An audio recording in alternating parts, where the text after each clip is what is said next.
얼마 전 메릴랜드 우주마원과학연구소의 천체 물리학자 팀은 우리로부터 7200광년 떨어진 가장 가까운 구상성단에서 결코 존재가 입증된 적이 없는 이론상의 블랙홀을 발견했으며 이 내용을 로얄 아스트로노미컬 소사이어티에 발표했습니다.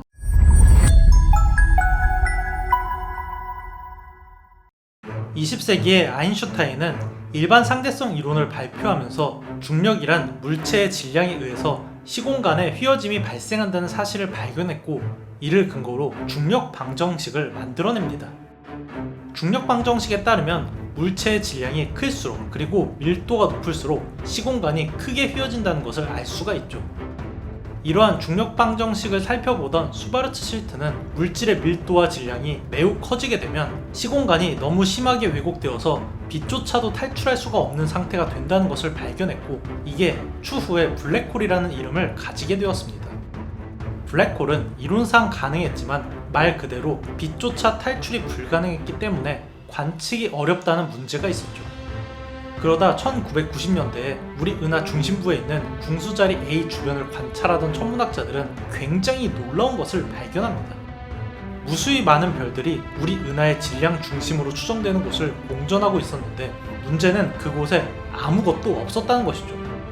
심지어 아무것도 없는 우리 은하 중심을 공전하고 있는 별들의 속도를 통해서 추정이 되었던 궁수자리 A의 질량은 무려 태양의 400만 배를 넘었고, 태양 질량의 400만 배가 넘는 물체가 있는데도 최첨단 망원경이 안 잡힌다는 것은 이것이 바로 이론상에서만 존재하던 그 천체인 블랙홀이라는 증거였습니다. 그리고 90년대 이후 항성 질량 블랙홀과 초대형 질량 블랙홀들이 다수 발견이 되었지만 여전히 어떻게 이런 초대형 질량 블랙홀이 생길 수 있는지는 미스터리였습니다. 지금까지는 말이죠. 얼마 전 메릴랜드 우주마원과학연구소의 천체 물리학자 팀은 우리로부터 7200광년 떨어진 가장 가까운 구상성단에서 결코 존재가 입증된 적이 없는 이론상의 블랙홀을 발견했으며 이 내용을 로얄 아스트로노미컬 소사이어티에 발표했습니다. 왕립 천문학회지에 발표된 내용에 따르면 지금까지 한 번도 발견된 적이 없는 이론상의 중간 질량 블랙홀이 메시의 포 구상성단에 존재한다는 것인데요. 현재 우리가 알고 있는 블랙홀은 초신성 폭발로 만들어지는 일명 항성 질량 블랙홀과 우리 은하나 안드로메다 은하 같은 대형 은하 중심에 위치한 초대형 질량 블랙홀 두 종류입니다. 현재의 가설에 따르면 우주 초창기에 초신성 폭발로 만들어진 항성 질량 블랙홀이 많은 물질을 흡수해서 커지고 커지다가 최종적으로 질량이 너무 커진 나머지 무수한 별들이 공전할 정도의 질량을 가지게 되었고, 이러한 과정이 누적되면서 만들어진 것이 우리 은하 같은 대형 은하라는 것이 정설입니다. 사실 블랙홀은 빛조차 빠져나올 수가 없는 천체이기 때문에 얼핏 들으면 매우 합리적인 생각이지만 여기에는 사실 큰 문제가 있습니다. 태양 질량의 수배에서 50배 이내인 항성 질량 블랙홀이 계속해서 커져서 10만 배가 넘는 초대형 블랙홀이 된다면 태양 질량의 100배에서 10만 배 사이 정도의 질량을 가진 일명 중간 질량 블랙홀이 존재해야 한다는 것이죠. 작은 블랙홀과 초거대 블랙홀을 지금까지 굉장히 많이 발견했기 때문에 당연히 중간 질량 블랙홀도 발견했을 것 같지만, 놀랍게도 중간 질량 블랙홀의 증거가 확실하게 입증된 경우는 단 한 건도 없습니다.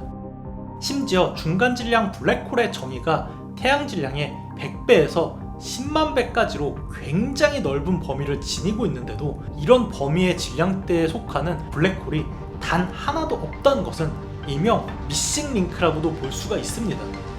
이런 미싱 링크의 존재 때문에 항성 질량 블랙홀이 성장을 해서 초대형 질량 블랙홀이 된다는 이 가설에 반론을 제기한 학자들이 많았죠. 마치 과거 화석 발견량이 적었을 때 영장류에서 호모사피엔스를 진화하는 중간 단계 화석이 부족해서 진화론이 공격을 당했던 것처럼 초대형 블랙홀로 성장하는 중간 단계 블랙홀이 아예 없는 건 이상한 일입니다. 물론 진화론의 경우 지금은 중간 단계 화석이 모두 다 발견이 되었으며 모든 증거가 일관성 있게 진화론을 뒷받침하고 있어서 이에 대해서 의문을 제기한 학자들은 없지만, 무려 태양 질량의 100배에서 10만 배 사이에 있는 블랙홀이 단 한 개도 발견되지 않은 건 분명 문제입니다. 때문에 초거대 질량 블랙홀은 작은 블랙홀이 성장해서 만들어진 것이 아니라 애초에 빅뱅 초기부터 만들어진 것이라는 주장도 존재해온 것이죠. 하지만 항성 질량 블랙홀은 쌍성을 통해서 확인이 가능하고 초거대 질량 블랙홀은 은하 중심을 관측해서 직접 관측도 가능하지만 중간 질량 블랙홀은 빛조차도 빠져나가지 못하는 이 블랙홀의 특성상 애초에 관측이 힘든 존재라는 가설이 더 우세했습니다. 그리고 이번에 연구팀이 주장한 건 그 애초에 관측이 힘들다는 중간 질량 블랙홀이 7200광년 떨어진 가장 가까운 구상성단에 있다는 것이죠.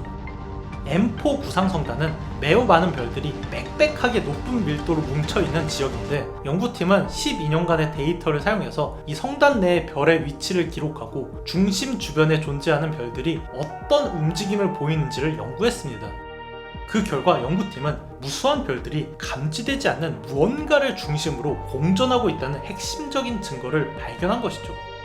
이에 대해 연구팀은 혹시나 매우 많은 중성자별이나 관측되기 힘든 다수의 질량 주변을 공전하는 것인지 확인을 했지만 놀랍게도 이 수백, 수천 개의 별들은 무려 최첨단 망원경으로도 관측이 되지 않는 무언가를 공전하고 있다는 결론이 나온 것입니다. 단일 항성이 가질 수 없는 질량을 훨씬 뛰어넘는데 관측이 되질 않는다? 그것을 설명할 것은 오로지 블랙홀 뿐입니다. 현재까지 파악이 된 M4 구상성단의 질량은 아무리 커도 태양 질량의 5만 배 미만으로 추정이 됩니다. 또한 이 구상성단은 약 1만 개의 별로 구성이 되어 있으며 이를 토대로 추정할 수가 있는 이번에 연구팀이 발견한 블랙홀의 질량은 태양 질량의 1만 배 미만으로 한마디로 이 물체는 지금까지 이론상으로만 존재했고 한 번도 발견이 된 적이 없는 미싱링크, 일명 중간 질량 블랙홀인 셈입니다. 이번에 발견된 이 내용은 얼마 전에 발견한 데다가 아직은 정확한 검증이 나오진 않았습니다. 하지만 만약에 이번에 발견된 게 중간 질량 블랙홀로 판명이 된다면 드디어 블랙홀 진화에 미싱 링크를 발견한 셈이 되는 것이고 항성 질량 블랙홀이 성장해서 초거대 질량 블랙홀이 되었다는 기존의 가설 중에 하나를 뒷받침하게 될 것으로 추정이 됩니다. 반대로 초거대 질량 블랙홀이 우주 탄생 직후부터 만들어졌다는 가설은 힘을 잃게 되겠죠. 그리고 어쩌면 작은 성단을 구성하는 곳 중심에 대부분 중간 질량 블랙홀이 있을지도 모르는 일입니다. 마치 우리 은하나 안드로메다 은하 같은 대형 은하 중심에는 초거대 블랙홀이 있는 것처럼 구상성단이나 작은 은하에는 알고 보니 중간 질량 블랙홀이 있는 것일 수도 있죠. 어쩌면 별들이 밀집되어 있는 많은 곳의 배후에는 중간 질량 블랙홀이 있는 것일지도 모르겠네요. 그럼 이만